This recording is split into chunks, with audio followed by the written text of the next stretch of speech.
What's up, historians? I'm Smith McNeill, and this is Echoes of Freedom. Together, we'll travel to America's most iconic places, uncover hidden stories, and bring the past to life.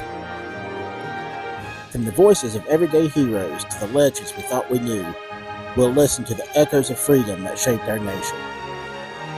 So get ready to explore, learn, and celebrate American history, one story at a time.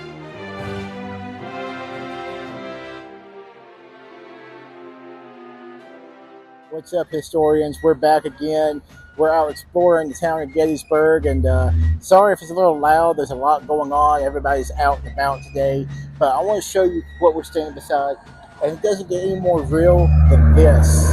But like this truck passed by, just in case it's a little loud. It doesn't get any more real than this. This is a witness tree, and this was here during the Battle of Gettysburg. And it's easy for us to lose focus, it's easy for us to focus on the soldiers when you think of Gettysburg, but what about the people that call this town home? What about things like this tree that made a home here? As we've been walking up and down the streets, there's plaques on all kinds of buildings that say it was here during the battle, and we forget there were civilians that lived here during the time of the battle, and what happened to them?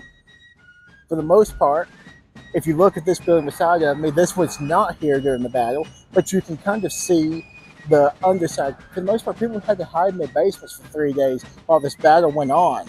See, in 1863, Gettysburg was a town of about 2,400 residents. And when the battle broke out on July 1st, civilians found themselves caught in the middle of it. Matter of fact, these streets were littered with soldiers coming in and out, fighting through Union soldiers, the sharpshooters. They were going building to building, taking shots at Confederate soldiers and moving on. There's other buildings where Confederates set up sharpshooter nests and were sniping out of these buildings at the Union soldiers. Of course, town's not as busy as it was. Town doesn't look like it did now, as it did then. There's a lot fewer buildings. It was a lot easier for a bigger line of sight for these sharpshooters. But still, right here in the middle of town, you've got 2,400 people that live here. It's caught up in the middle of a battle. Many of them hid in their basements as bullets and artillery shells struck their home.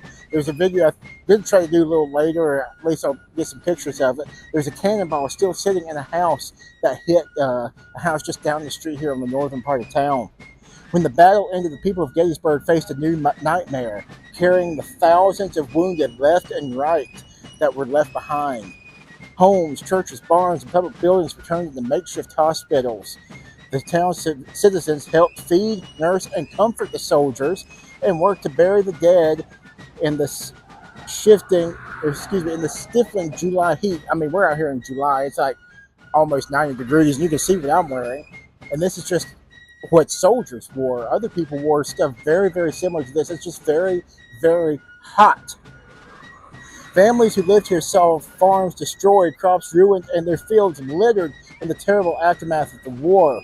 Yet many stepped forward to help, showing the incredible compassion and resilience of civilians right here. And this here is a witness tree. This is just a testament of the things that this thing saw the action. It saw the horrors that happened right here on these fields 162 years ago today, this week. Matter of fact, it would be still today as people are coming in by droves to seek medical attention. So I just wanted to point this out. This is, as I said, the witness tree, and the plaque here says, "This sycamore is a living witness to the Battle of Gettysburg. Abraham Lincoln passed by this very tree to give the Gettysburg Address in November of 1863, just a few months after the battle." We're going to be shooting a video over at the train station where Lincoln came in, talk a little more about downtown. But that, again, this is the witness tree. It saw the action, and I'm just looking at it, and I'm just amazed to see that it's still standing, it's still growing strong, it has still got its roots, and it is a witness to the battle. More coming up soon on Echoes of Freedom.